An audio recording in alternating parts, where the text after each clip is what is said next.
Toda a glória e honra seja dado a Deus, Deus seja louvado. Amém. Caríssimos irmãos e irmãs, novamente estamos aqui juntos numa comunhão para tratarem alguns assuntos a respeito da obra de Deus. Gostaria de deixar aqui a minha saudação a todos os inscritos no canal, deixar aqui um ósculo santo para todos vocês e aqueles que vão se assistir o vídeo. Que Deus possa vos abençoar em tudo, irmãos. Mas já orei, mas para isso vamos dar início, para iniciar esta conversa que nós vamos ter, esse diálogo a respeito das santas conversações, das santas coisas de Deus. Nós vamos fazer a leitura, irmãos, no livro do Evangelho de João. Nós vamos fazer a leitura no capítulo 18. Nós não vamos ler muita coisa, porque já temos aqui algumas coisas para nós explicarmos perante a necessidade que se faz no momento, irmãos. De alguns comentários e de alguém que nos pergunta, e dentro daquilo que nós compreendemos e de que nós procuramos descobrir, né, orando e lendo e se instruindo, nós vamos passar para vocês. Logicamente que nós não somos, eu não sou nenhum teólogo, apenas vou passar alguma coisa que nós aprendemos, né? Por misericórdia, por favor, eu quero dizer para vocês que eu não sou nada, apenas um pequeno servo, e que toda a glória e que toda a honra, glória ao Senhor, e que todo louvor seja unicamente a Deus, ok, irmãos? Nós não vamos falar de religião, nós vamos falar de acontecimentos que fazem parte da vida cristã, irmãos. Que às vezes alguém não sabe. Então nós vamos ler com a ajuda de Deus, a partir do capítulo 18 do Evangelho de João, a partir do versículo 12. Então a corte e o tribuno e os servos dos judeus prenderam a Jesus e o maniataram. E conduziram-no primeiramente a Anás, por ser sogro de Caifás, que era o sumo sacerdote naquele ano. Ora, Caifás era quem tinha aconselhado aos judeus que convinha que um homem morresse pelo povo. Veja bem, irmãos, Caifás havia aconselhado os judeus para que um homem morresse pelo povo. Somente até aqui, irmãos. Então vamos começar por Caifás. Já que ele que deu o conselho, vamos começar por ele. Primeiro é o Senhor Jesus. O único que salva é o Senhor Jesus. Mas nós temos que falar a respeito de Caifás hoje para tirar alguma dúvida.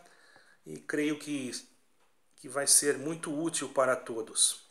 Caifás, irmãos, era conhecido como José Caifás, né? Foi um sumo sacerdote que contemporâneo na época de Jesus, e é citado várias vezes no Novo Testamento, no livro de Mateus 26, versículo 3, do 26, versículo 57, e aqui nesse capítulo 18 de João, em vários versículos, mas vamos falar esse versículo aqui, a partir do verso 13, fala já sobre o nome dele, né? Capítulo 18, versículo 13, mas há outros lugares.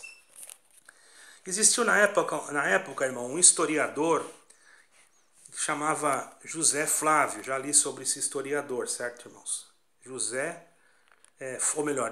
Flávio Joséfo. Porque eu estou no Brasil, às vezes estou em Portugal e às vezes misturo as coisas na língua portuguesa, né? É Flávio Joséfo o nome dele, historiador judeu.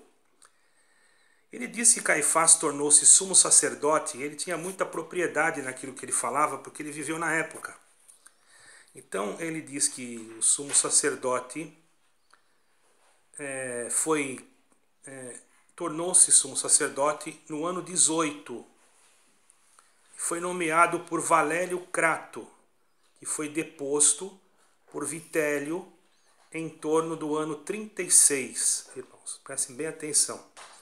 Para que vocês saibam quem foram os prefeitos ou governantes até a época do Senhor Jesus, eu fiz aqui um pequeno relatório para que vocês possam saber quem foram. Valério Crato foi um político romano. Serviu como prefeito e procurador da província romana da Judéia, porque Israel, Judá, Judéia, enfim, era a província de Roma, certo, irmãos? Então, durante o período do imperador Tibério, sucedeu também Ânio, que também foi um governador na província da Judéia. Surgiu Rufus, e depois Rufus foi substituído por Pôncio Pilatos. Veja bem que quem constituiu o sacerdote não foi Deus. Aqui está dizendo bem claro, ele foi colocado, vocês podem observar, no ano 18, e foi nomeado sumo sacerdote por um político romano chamado Valério Grato. Ele já não estava sendo colocado por Deus, ele já obedecia a ordens de Roma, certo, irmãos?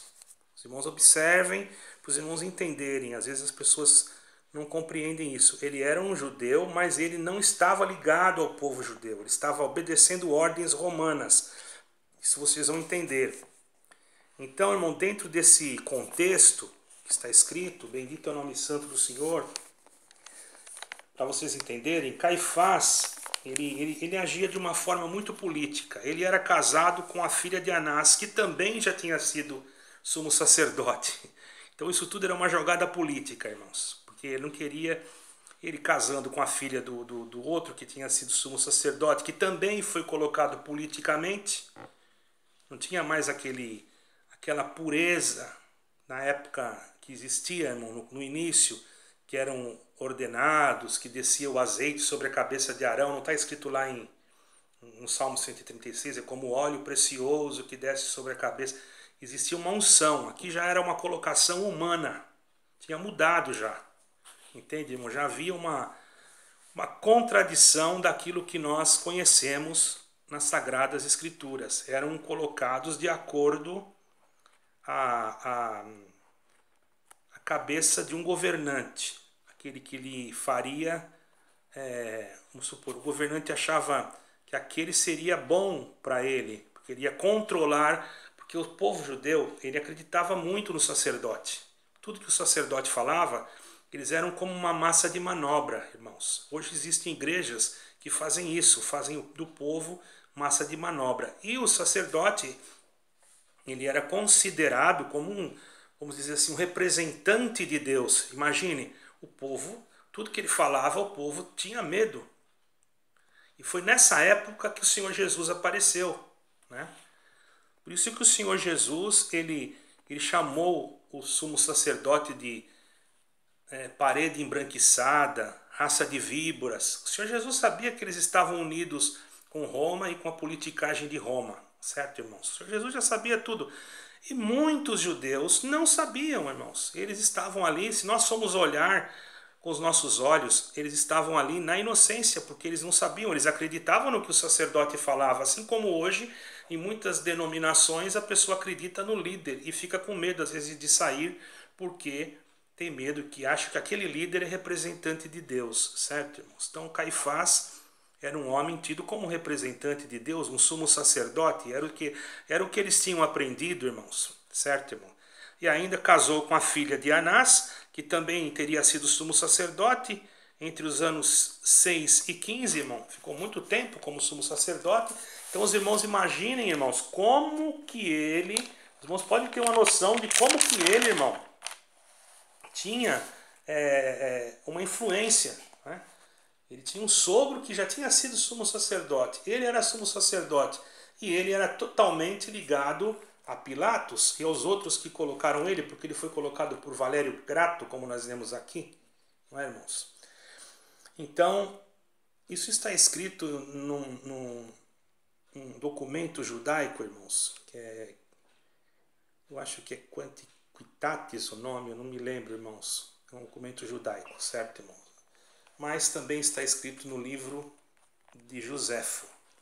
Se você procurar em alguma livraria, é difícil de achar, irmãos, é um livro muito difícil de achar, mas existe o livro do historiador Joséfo, que escreveu muitas coisas, independente de sua fé, entendeu? Ele era um historiador, ele não está falando, ele conta a história daquilo que ele viu, sabe?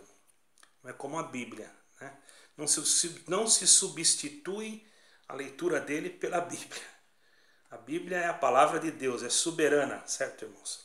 Mas eu creio que o que ele escreveu, ele viveu na época, ele não tinha interesse nenhum de mentir, porque afinal o que ele fala tem um certo fundamento dentro daquilo que nós aprendemos, não é? Caifás, sumo sacerdote, quando o Senhor Jesus foi condenado à morte, quer dizer, um homem governado, dominado pelo Império Romano, não queria perder a sua posição, e Roma também não queria que houvesse alguém. É lógico que nós sabemos que as profecias, irmãos, dizem que o Senhor Jesus tinha que morrer crucificado para que cumprisse a Escritura. E ele mesmo disse, eu vim para os meus e os meus não me receberam, mas todos aqueles que me receberam foram chamados filhos de Deus, porque não nasceram segundo a carne, nem segundo o sangue. Enfim, lá em 1 de João, capítulo 1, nos primeiros versos, vocês leem lá, está escrito lá. Então, irmãos, vocês percebem que esse Caifás, ele teve uma extensa permanência no poder como sumo sacerdote.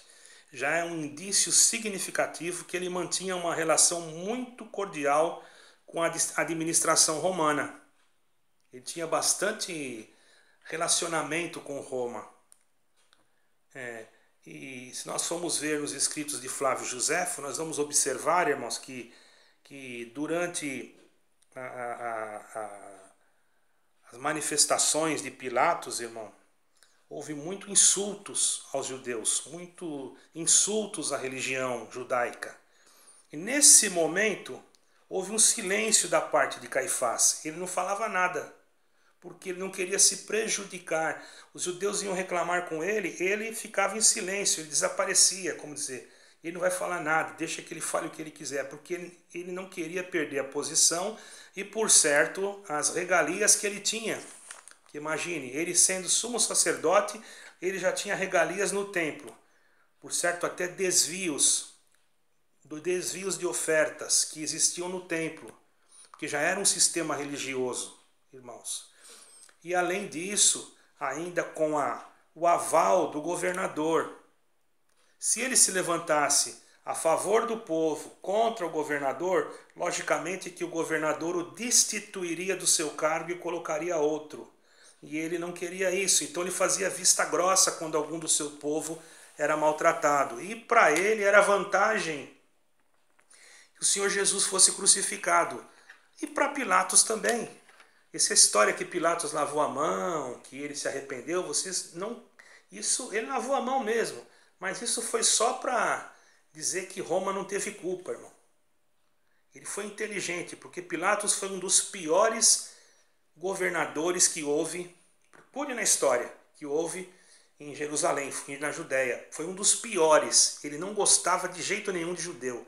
Então, Pilatos lavou as mãos, Pilatos não quis ter responsabilidade sobre a morte, porque a mulher dele teve um sonho. A esposa dele teve um sonho. Isso não tem dúvida, está escrito. Porém, não foi por isso que ele lavou as mãos. Ele lavou as mãos porque ele quis tirar a responsabilidade dele e jogar sobre os judeus. Jogar sobre Caifás. Sendo que Caifás, se você for analisar, foi colocado pelos romanos, não foi pelos judeus. Então, se você for analisar bem, eu não estou defendendo os judeus. Estou contando a história como ela é. Eu não estou defendendo nada, estou contando a história como ela é. Eu não posso contar de outro jeito, porque senão eu estaria mentindo, irmão. Então, se vocês querem saber a verdade é essa. Certo, irmãos? Porque o Senhor Jesus veio para o árabe, para o judeu, para o grego, para o brasileiro, para o português. Não existe exclusividade. Mas nós agora estamos falando de Caifás, então eu sou obrigado a mencionar aqui a respeito do povo que mora em Jerusalém. Certo, irmãos? Então, essa autoridade que ele tinha, irmão, esse processo de condenação de cruz, reflete dos dois lados. Reflete em Roma, porque a condenação de cruz não era uma condenação judaica. Não existia crucificação no meio do povo judeu, existia apedrejamento. Mas a crucificação era uma forma de condenação romana. Quem condenou o Senhor Jesus? Aí você vai dizer, quem condenou ele morreu, quem matou ele, irmão, foi os judeus. E agora? Existiram participações de ambos os lados, porque ele foi crucificado de uma maneira romana, certo? Pilatos poderia tê-lo absolvido, mas se Pilatos o absolvesse, acompanhe o raciocínio, irmãos. Pilatos estaria indo contra César, porque todos falavam que o Senhor Jesus era o rei, e é mesmo. E quando Pilatos falou para o povo, vocês querem crucificar o vosso rei? O povo então logo disse, não há rei senão a César. Para quem não conhece a história, irmãos, Pilatos já havia sido denunciado uma vez. Eu não vou entrar nesses detalhes, mas depois, se vocês quiserem procurar, vocês vão achar. Outro dia eu posso fazer um vídeo a respeito disso. Ele já havia sido denunciado uma vez porque ele fez um monumento, certo, irmãos? Com a imagem dele, e César não gostou. César era um título, mandou tirar aquele monumento. Então, se ele fosse denunciado de novo, ele poderia perder o cargo de governador. Então, ele entregou na mão de Herodes e na mão dos príncipes da sinagoga para que eles fossem julgados segundo aquela maneira, certo, irmãos, de pensamento, certo, irmão? Pensamento, daquela maneira de julgamento que eles tinham que julgar, né? E a crucificação era uma forma de morte em que era aplicada por Roma, não era pelos judeus. Era Roma que administrava esse tipo de condenação. Os judeus era apedrejamento. A crucificação foi um ato romano, certo, irmãos? De execução. Sempre foi Roma que usou esse tipo de execução. Depois veio outros tipos de execução. Mas, para terminar essa parte de Herodes, os príncipes e sacerdotes então entraram num acordo com Pilatos, entregaram a Jesus, né, para o sumo sacerdote. Então ele sentenciou o Senhor Jesus, e como o povo, veja bem, tinha o sumo sacerdote como a voz de Deus, o povo não repudiou, porque o povo não tinha, muitos eram pessoas que não sabiam ler, irmãos. Muitos eram, vocês vejam que até nos evangelhos, irmãos, existiam evangelistas que eram indoutos, quer dizer, não tinham conhecimento. Outros tiveram que aprender a escrever para poder escrever. Outros tinham escribas para escrever o evangelho, porque, irmãos, existiam poucos homens naquela época que tinham conhecimento, às vezes, da leitura. Isso é a realidade. Então, o povo era levado por aquilo que eles foram ensinados. Hoje existem denominações religiosas que ensinam o povo uma coisa e logo em seguida, irmãos, aquele povo é alienado. E que aquele líder fala, como a pessoa não lê e não procura saber, ela faz evidentemente aquilo que aquele líder fala. E o líder, sumo sacerdote, colocado politicamente por Roma, decretou a morte do Senhor Jesus. Certo, irmãos? Ele sendo judeu, mas ele foi manipulado ou colocado por Roma. E para ele ter um equilíbrio entre Roma, entre Pilatos e entre o povo, que o povo rapidamente ia acreditar no que ele falava, ele disse que Jesus era um falso Messias e o Senhor Jesus foi crucificado. E depois ele ainda ficou com medo e pediu que Pilatos colocasse na porta do sepulcro 2 soldados romanos para guardarem a porta do sepulcro, para que os discípulos não lhe roubassem o corpo. E quando houve a ressurreição, diz a palavra que os soldados caíram um para um lado, outro para o outro. Quando chegaram diante de Pilatos e do sumo sacerdote. O sumo sacerdote temeu e disse assim: olha, que isso não seja divulgado a ninguém, e pagou para eles um valor em dinheiro para que eles não contassem e para que eles mentissem que os discípulos foram à noite e roubaram o corpo. Que é a história que está, que é predominante em alguns corações naquela terra até hoje, certo? Porque quem falou foi o sumo sacerdote, colocado por quem? Por Roma. Os irmãos estão entendendo, irmãos, como a coisa não é muito bem como nós achamos que é?